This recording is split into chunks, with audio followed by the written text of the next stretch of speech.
Hello and welcome. This is Cheryl, aka Artsy Island Girl for Pajama Crafter Stamps. In today's video, I'm going to share a spring-shaped card tutorial. I'm using Prismacolor pencils for the coloring, and I'm also using the In Full Bloom stamp set from Pajama Crafter Stamps. This has a nice bold image set, but it also has a few extra images with it as well as a variety of sentiments. I'm using some Bristol cardstock to stamp and color on, and I have a set of Prismacolor pencils. I will choose probably about 10 or so different pencils that I'll be working with. You can choose whatever colors you want, so that is really easy to change and customize to your liking or whatever color palette you're wanting to work with. Now I'm using a MISTI stamping tool in order to stamp my images. That way I can stamp multiple times. You can see that very first time I stamp, there's a cluster of flowers at the bottom of the wagon that aren't all the way stamped. They're kind of really hazy, really light colored, so I want to go back over it again. And that's the great thing about having a stamping tool that will stamp in the same spot. That way you can stamp it as many times as you need to get a crisp stamped image. I'm using black StazOn ink, and we don't want to leave black StazOn ink on clear stamps. It starts to break that stamp down over time, so we want to clean that ink off as soon as possible. I used some Ultra Clean there to clean off. You can use some StazOn cleaner, whatever works for you for cleaning off permanent ink will work here, but you do want to take that ink off of that stamp and not leave it on there. For the accessory pieces, I chose the watering can, and then I also chose a butterfly. I thought it would be perfect for adding a little bit of extra detail, a little bit of extra dimension, because I'm going to fussy cut them and lay them on top. And just like my large image stamp, I want to clean the ink off of those stamps as well before putting them away. The last thing I want to do is stamp a sentiment. Now we could put it on the image. We could stamp it with just that black StazOn ink, but I wanted it to be gold and embossed. Now I chose to do it on some vellum ink. I'm going to lay it over top, so you're going to still be able to see the image underneath it. It's going to add just a little bit of a white haze to that area. Another option, if you didn't want to use vellum, you didn't want to have that haze on that bottom part of the image, is you could wait till you have your image colored completely and blended, and then die cut it, because we're going to die cut it in an arch shape. And then you could do your stamping and embossing of your sentiment at that point. So that is another option. It'll give you a very similar look. I typically like having my sentiments stamped at the beginning and all ready to go once I'm ready to use them. And sometimes I just get into the mood of using vellum. It just has a bit of a different look to it, and it's really, really pretty. So I have some white vellum here. I'm using an embossing powder tool on that vellum before I stamp with some Versamark ink. Any embossing ink will work here. And then I'm using some super fine gold embossing powder.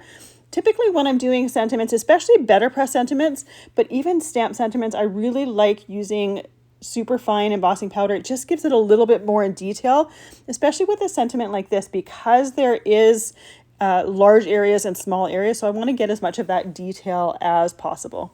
So I have a tin of Prismacolor pencils here that I'm choosing my colors from. So what I typically like to do is I'll pull the colors that I think I'm going to be using at the beginning, so they're ready to go and grab when I'm working on my project. So the green that I'm using here is Spring Green. It's number 913, and then I use Apple Green, which is number 912.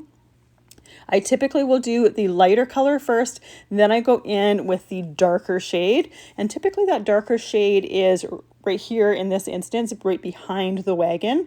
I'm not going all the way out to the edges of the cardstock. You certainly could if you wanted to, but I'm basically trying to just put a hint of color, the suggestion of color behind the image, and that way we're just fading out into nothing.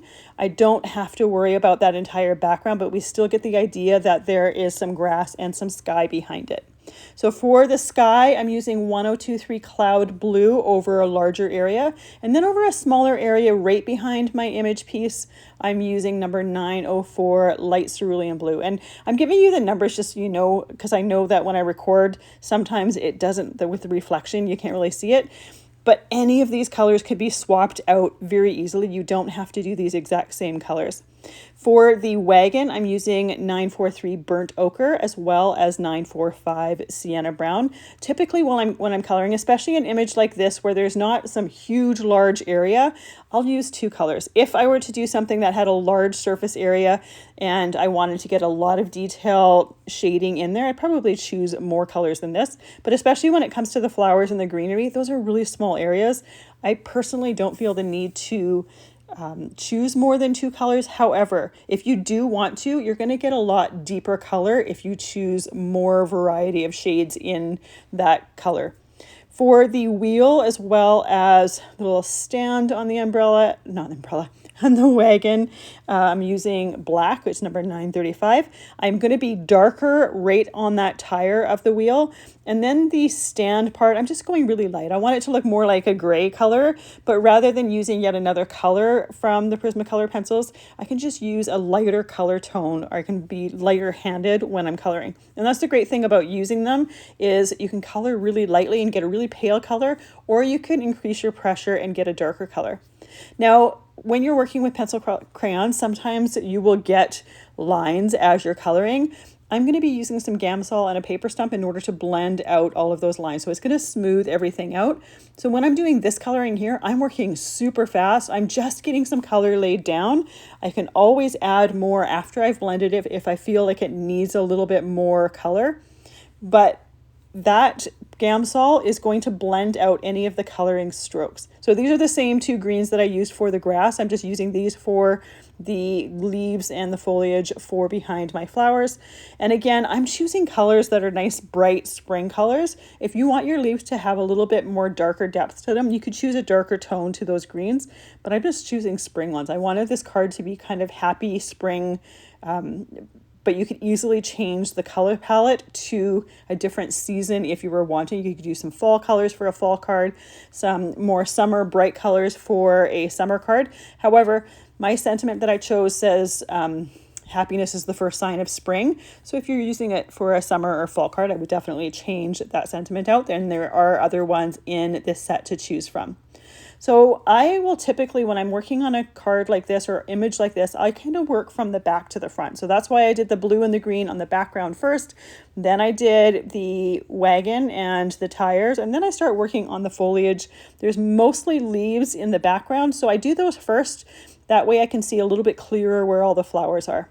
For the set colors of flowers that I'm doing right now, I'm doing the purples. So I am working with Amethyst number 1104, as well as Parma Violet number 1008. For the yellows here, I have 915 Lemon Yellow as well as 916 Canary Yellow.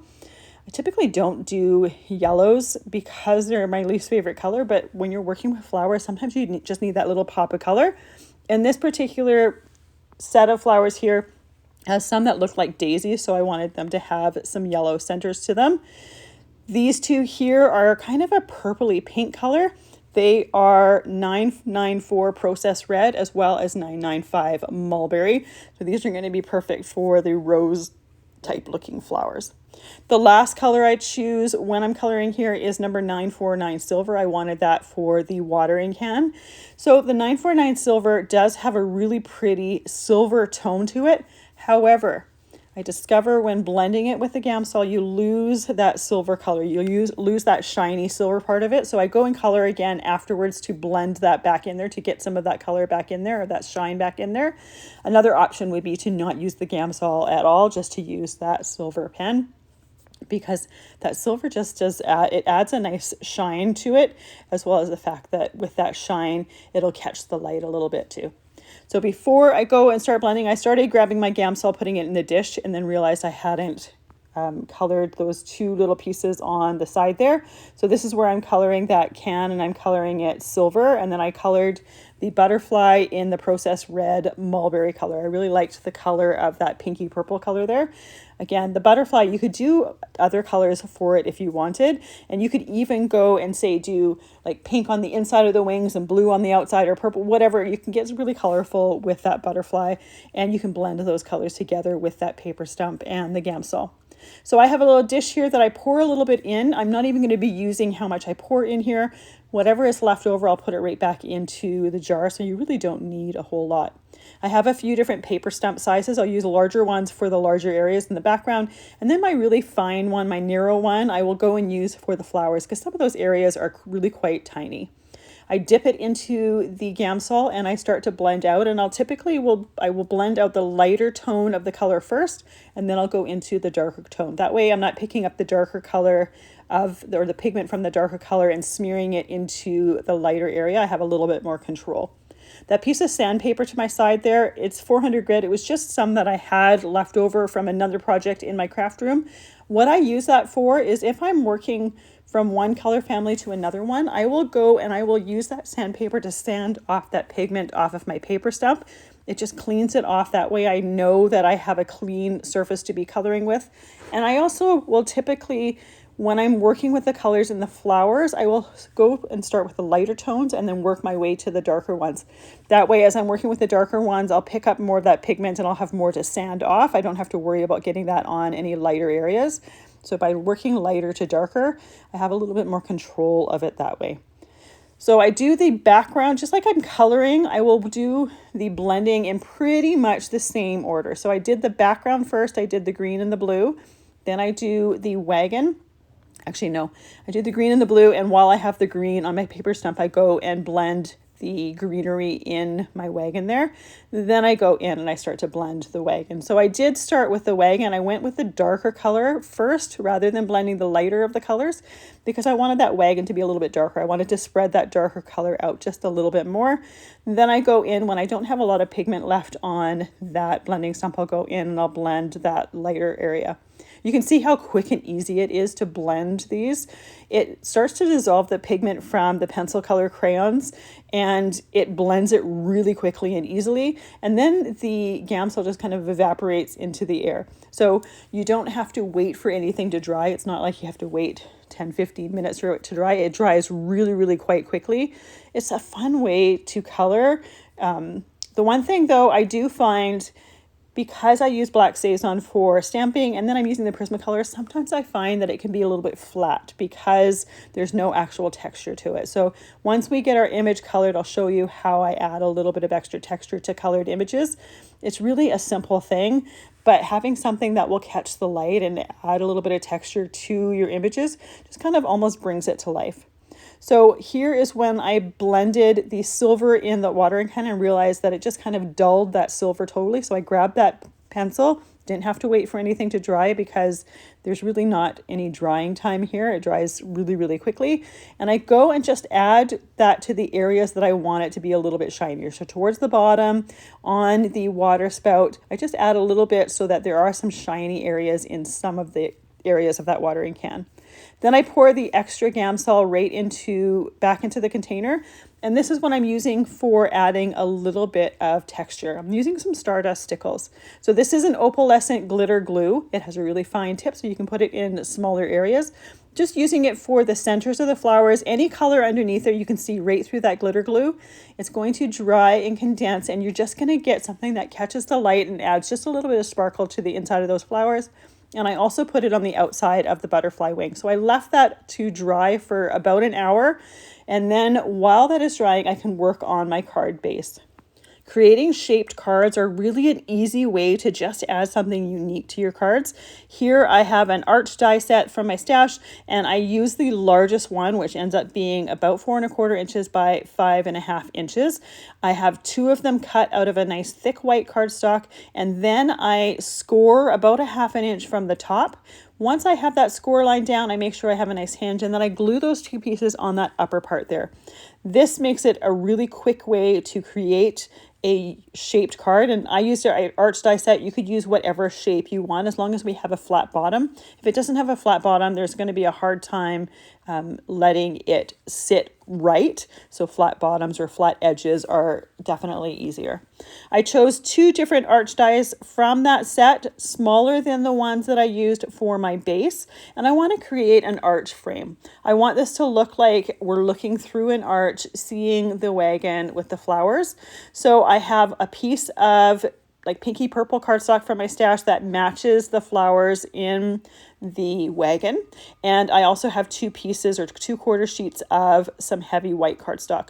I tape those dies down, making sure they're nice and even all around.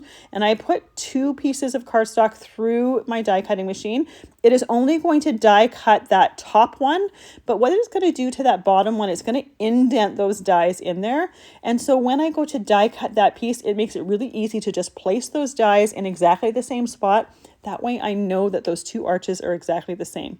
So for this next piece here, I'm going to insert those dies, and you just kind of rub them on that cardstock. And because there's that recessed area with that arch shape, it will kind of lock into place. I'll take that tape it in place, and then put it on another piece of white cardstock so that I have 2 white arches and 1 of my pinky purple one. This is just going to give it a little bit of extra dimension. So the second time here, this is actually going to cut through that top one again. We're not cutting through that second one. We'll have to place those dies again for the second layer. But again, we have the impression of those dies, so we know where to put those dies to create another arch that's exactly the same as the first 2. This is the easiest way to create duplicates of exactly the same shape when you are using 2 different die sets that don't sit together or aren't joined. This is the best way to do it. You know you're going to get the exact same shape. It does take a little bit longer than, say, just running each piece through, because we're taking the time to put the tape on and remove the tape. And I'm just using some Best Ever Craft tape. I want some tape that will stick to it while it's die cutting, but it's easy enough to remove. And when I go to remove it, I'm not ripping the paper in any way. So here we have our 3 arches. I'm going to take the largest of this arch die here, and I'm going to cut the image that we colored with the wagon and the flowers. So this is going to go right below that arch. It's going to be exactly the same as the largest one here. So it will center on the front of the card. We'll have a little bit of that white card base behind it, and then we'll have the arch in the front, and just it creates a little bit of a unique look. Another option here would be to use the die that I used for my image piece, use it for the pinky purple color, then use a smaller one or the smaller one from the arch and use it for the wagon with the flowers. But it's just not going to have as much dimension as what I'm doing here. Now we have that sentiment that is embossed with the gold embossing powder, and I thought it would be fun to add some gold detail to my arch. So I have a gold marker here. This is a Posca pen. It's an acrylic paint pen, and I'm going on the inside and the outside of that arch, just adding a little bit of gold detail to it. Another option here would be to use a Versamark pad and rub it along the edges of this arch shape, and then dip it in gold embossing powder and embossing it. The only thing with that is, because this arch is fairly narrow, it's going to be a little bit more difficult to do that, but that is another way to get a similar look, or even a gold ink pad. We wouldn't be able to do the gold ink pad on the inside of the arch, but we could certainly do it on the outside. Then we're going to layer these 3 arches together and set them aside so that they can dry before we add them to the front of the card. So I'm using Barely Art glue here. I use it for most projects. It's a liquid glue. I have it in a fine bottle, so I can get as little or as much as I want there. And I also have that wiggle room. Wiggle room, or liquid glue, gives you a little bit of wiggle room, especially when you're assembling dies or layering arches like I'm doing here. Now for my sentiment on the vellum, one of the biggest things people have issues with is how to glue down vellum without being able to see glue. Now, there's a few different ways you can do it. You can use vellum glue, however, you can still see through it, even though they say you can't. Another option is to have embellishments on top of your vellum and use your adhesive underneath there. One of the ways that I typically like to do it is I will use a sheet of adhesive. This is Suquang or score tape. It comes in a bunch of different widths, and I will put it behind the entire piece of vellum, then trim it down so it becomes a vellum sticker. And by doing this, we don't see any glue because there's a sheet glue on the whole back of it. And this piece here happens to be a scrap left over from a previous project.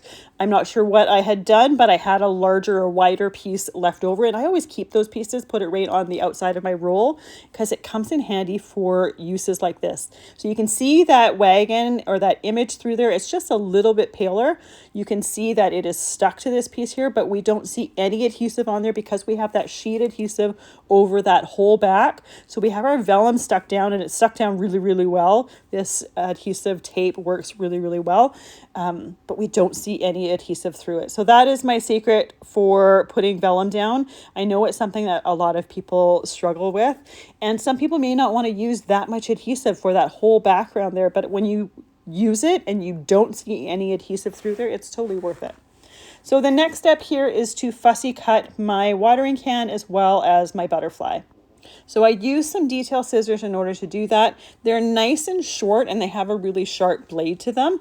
And you can see when I'm doing my fussy cutting, I am moving my paper. I'm not moving my scissors too much.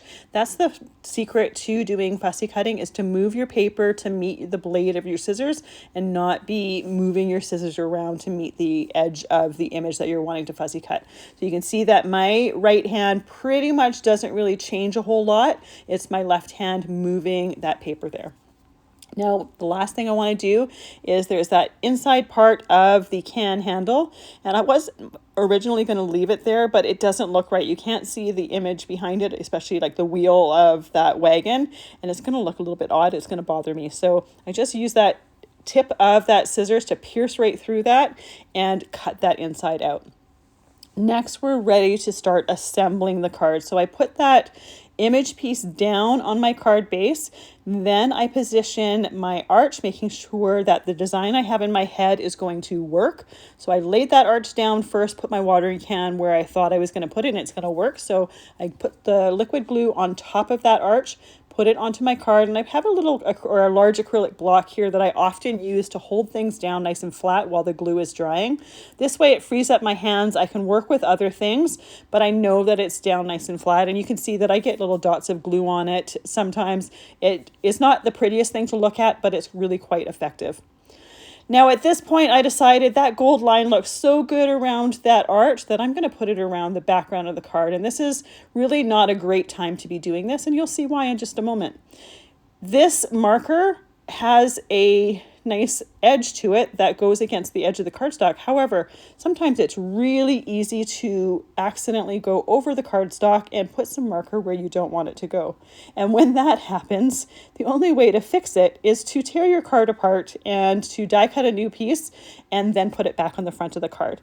It's really not that big of a deal to fix it. However, it's much easier to prevent it. So the proper way to do this would have been to put that gold around there before assembling that card front and then assembling the card front. However, I didn't think about it then. I knew I wanted to put the gold on that purpley pink colored cardstock arch. I didn't think about putting it on the card base until I had the whole thing assembled together. So I ripped it apart, cut a new front for my card, put the gold on it at that point, because at that point, if I accidentally make a mistake, it's really easy to fix. Once I have that done to my liking, I will glue that to the front of the card, and then I glue my image piece with the arch right back on. It's really not a big deal to fix these type of things, but again, it's a lot easier to prevent them. So I assemble those together, let that glue sit for a moment, and then we have our finished card here. I love the brightly colored flowers that are in that wagon. I just think that image is really adorable. And I love the arch and how the arch is dimensional on the front of the card, and it really frames in that image nicely. The gold ties in nicely with the gold embossing of that sentiment, and then we have that nice sparkle from the stickles in the center of the flowers. Now another option here would be to use gold stickles in the center of the flowers, but I think the Stardust, the opalescent, is a much better choice. Thank you so much for joining us today. We really appreciate all the time that you spend with us. Have a fantastic day.